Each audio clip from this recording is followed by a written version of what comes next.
Hello everyone. तो आज से हम पॉलिनोमियल्स का क्वेश्चन सॉल्व करेंगे और जो पहला क्वेश्चन सॉल्व करने जा रहे हैं वो एक्सरसाइज 2A का एग्जांपल नंबर 1 होगा। ठीक है, इस एक्सरसाइज का सारा थ्योरी पार्ट कवर कर चुके हैं, अब हम केवल क्वेश्चंस को सॉल्व करेंगे। तो पहले हम एक्सरसाइज के एग्जांपल को सॉल्व करेंगे, उसके बाद क्वेश्चन सॉल्व करेंगे। ठीक है, तो पहला एग्जांपल लेते हैं। तो देखते हैं क्वेश्चन क्या है। क्वेश्चन है find the zeros of the polynomial 6x² - 3 - 7x and verify the relationship between the zeros and the coefficients. ठीक है, तो यहाँ पे हमको क्वाड्रेटिक पॉलिनोमियल दिया गया है, इसका पहले जीरोज फाइंड करना है और फिर इसके जीरोज और कोफिशिएंट के बीच का रिलेशनशिप वेरीफाई करना है। ठीक है, इसके जस्ट पिछले वाले वीडियो में ही हम क्वाड्रेटिक पॉलिनोमियल के जीरोज और कोफिशिएंट के बीच में क्या रिलेशनशिप होता है वो हम डिस्कस किए थे। ठीक है, डिटेल में बताए थे उसको, अब जाके वहां पर देख सकते हैं। तो ये जो क्वेश्चन है सीबीएसई बोर्ड 2008 में भी पूछ चुका है, तो ये एक इंपॉर्टेंट क्वेश्चन है, ध्यान से समझेंगे। क्लियर है? तो जो पहले पॉलिनोमियल दिया गया है उसको हम लिखते हैं।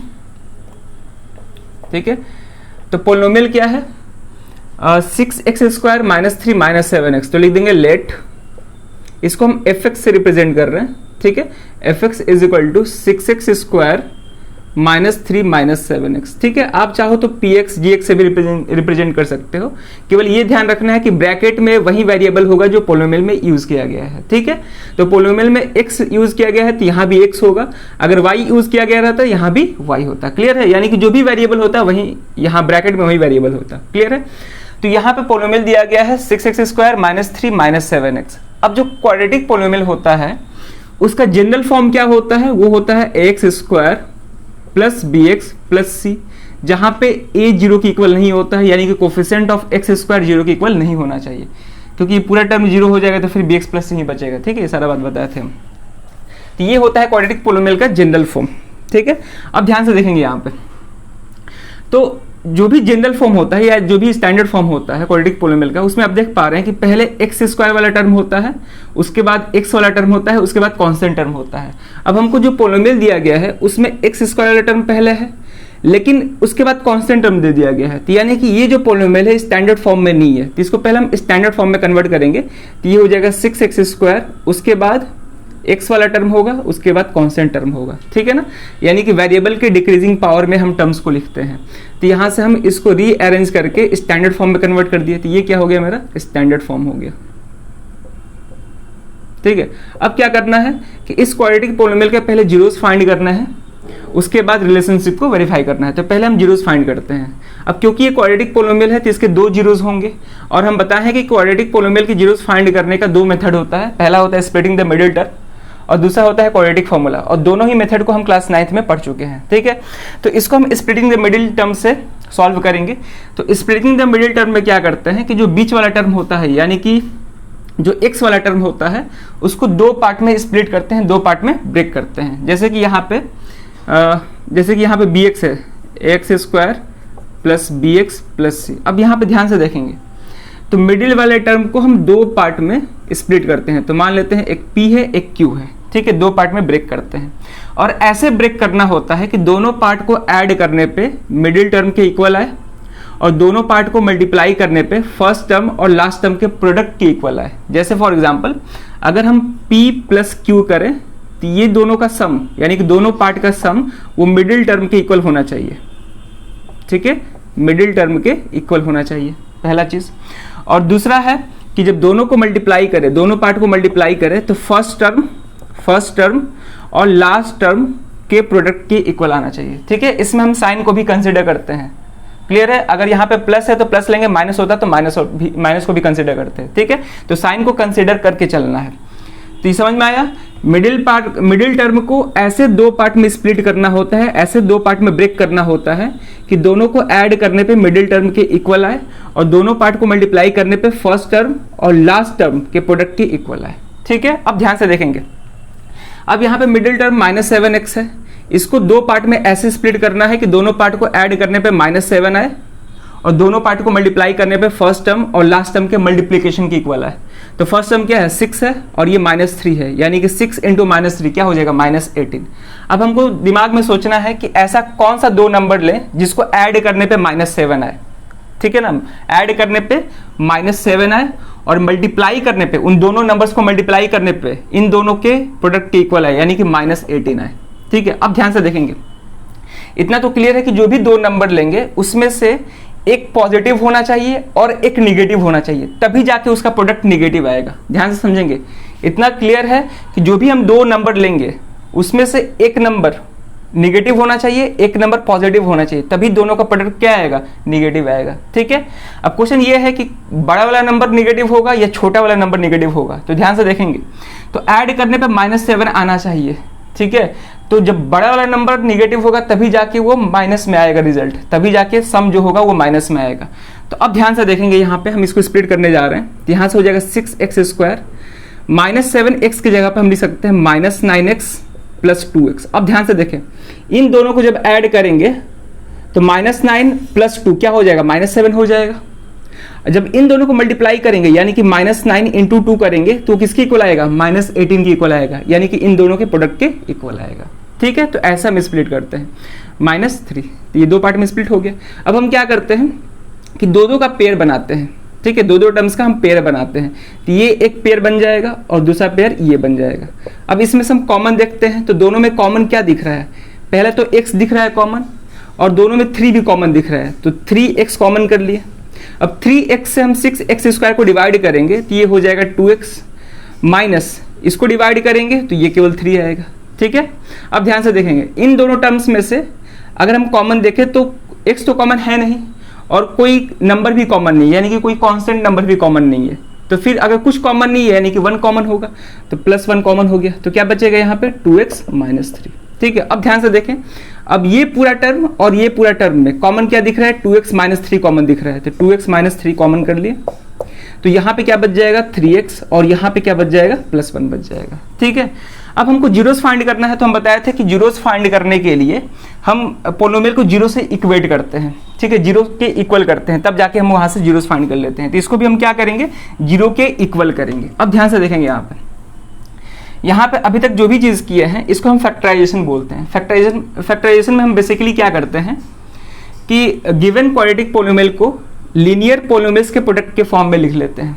ठीक है, तो यहाँ पे आप देख पा रहे हैं कि ये क्वाड्रेटिक पोलिनोमियल था, इसको जो फैक्टराइज किए तो यहाँ पे हमको दो लीनियर पोलिनोमियल मिले जो कि आपस में प्रोडक्ट फॉर्म में है। ठीक है, तो इसी को हम क्या बोलते हैं, फैक्टराइजेशन बोलते हैं। अब हमको जीरोस फाइंड करना है, तो लिखेंगे फॉर जीरोस ऑफ fx। ठीक है, जीरोस फाइंड करने के लिए हम क्या करते हैं, fx को जीरो के इक्वेट करते हैं। अब लास्ट में फैक्टराइज हो कि ये आया है, तो इसी को हम डायरेक्ट जीरो से इक्वेट कर देते हैं, यानी कि 2x - 3 × 3x + 1 को ही हम जीरो से इक्वेट कर दिए।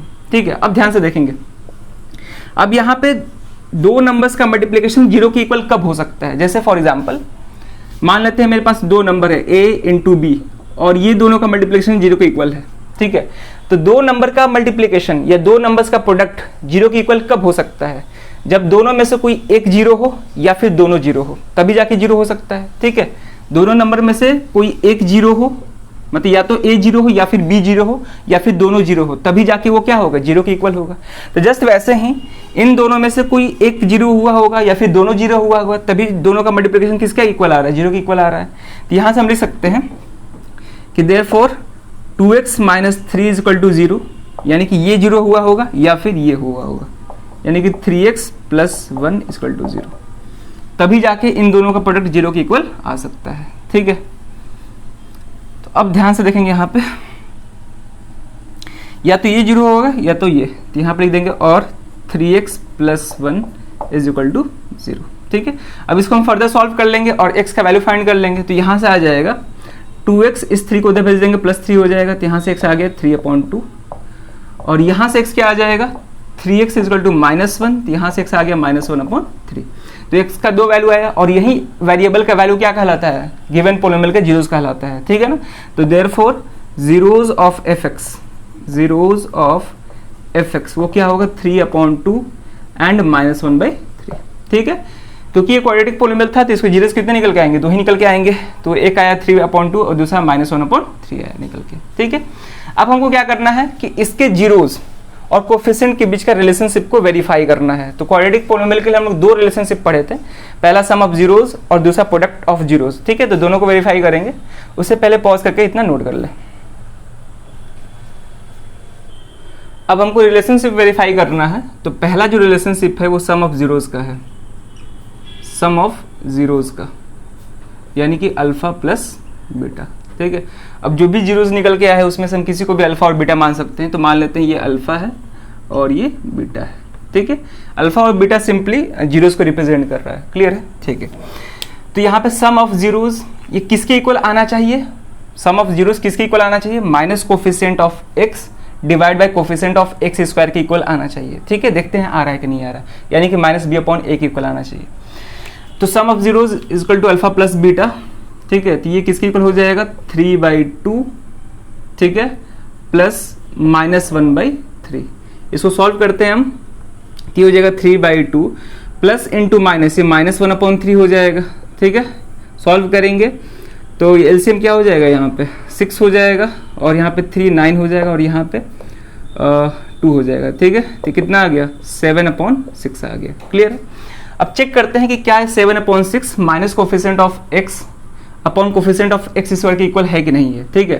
तो देखते हैं यहाँ पे क्या होना चाहिए, माइनस बी अपॉन ए, यानी कि minus coefficient of x divide by coefficient of x square.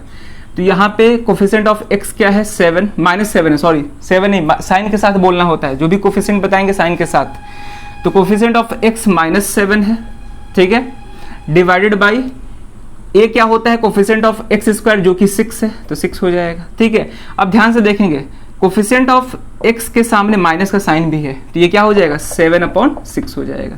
तो 7/6 आ रहा है, यानी कि वेरीफाइड हो गया। देयरफॉर ये किसके इक्वल है, coefficient of x divided by coefficient of x square के इक्वल है, ठीक है, वेरीफाई हो गया। अब दूसरा है प्रोडक्ट ऑफ जीरोस का, दूसरा रिलेशनशिप है प्रोडक्ट ऑफ जीरोस, जो कि होता है अल्फा इंटू बीटा, ठीक है। अब ध्यान से देखेंगे तो दोनों जीरोस को मल्टीप्लाई करेंगे तो 3/2 इंटू -1/3, ठीक है। ये 3 से 3 कैंसिल, -1/2। अब प्रोडक्ट ऑफ जीरोस किसकी इक्वल आना चाहिए, constant term divide by coefficient of x square, यानी कि c/a के इक्वल आना चाहिए। चेक करते हैं आ रहा है कि नहीं। तो कांस्टेंट टर्म यहाँ पे क्या है, कांस्टेंट टर्म -3 है, ठीक है, कांस्टेंट टर्म -3 है। कोफिशिएंट ऑफ एक्स स्क्वायर क्या है 6 है, ठीक है। तो यहाँ पे हो जाएगा, ये हो जाएगा -1/2। ये किसके इक्वल है, constant term divide by coefficient of x square के इक्वल है, वेरीफाइड हो गया, ठीक है। अभी चेक किए तो ये हो जाएगा कांस्टेंट टर्म, ठीक है, divide by coefficient of x square, ठीक है। तो एग्जाम में हमको वेरीफाई करके मतलब उधर दिखाना नहीं है एग्जाम्पल के तौर पे, हमको केवल सिंपली क्या करना है कि इक्वल करके ये पार्ट लिख देना है, यानी कि minus coefficient of x divide by coefficient of x square, और यहाँ पे लिख देना है constant term divide by coefficient of x square, ठीक है। केवल लिख देना, बस इतना लिखना है, ये सब करने की जरूरत नहीं, वो तो हम करके दिखाएं कि इक्वल आ रहा है, ठीक है। तो यही क्वाड्रेटिक पॉलिनोमियल में दो ही रिलेशनशिप होते हैं, सम ऑफ जीरोस का और प्रोडक्ट ऑफ जीरोस का, जो कि ये होता है, ठीक है। वेरीफाइड हो गया, तो लास्ट में लिख देंगे हेंस वेरीफाइड, हेंस वेरीफाइड, ठीक है। तो इस तरह से इस क्वेश्चन को सॉल्व करना था। तो होप कि ये सारा बात समझ में आया होगा, क्योंकि स्प्लिटिंग द मिडिल टर्म हम क्लास 9th में भी पढ़ चुके थे और यहाँ भी हम अच्छे से रिवाइज कर लिए, ठीक है। बाद में चल के क्वाड्रेटिक फॉर्मूला का भी हम यूज़ करेंगे, यानी कि उसका भी यूज़ करके हम जीरोस को फाइंड करेंगे, ठीक है। तो चलिए फिर इस वीडियो में यही क्वेश्चन रखते हैं, अब मिलते हैं नेक्स्ट वीडियो में नए क्वेश्चन के साथ। Thank you.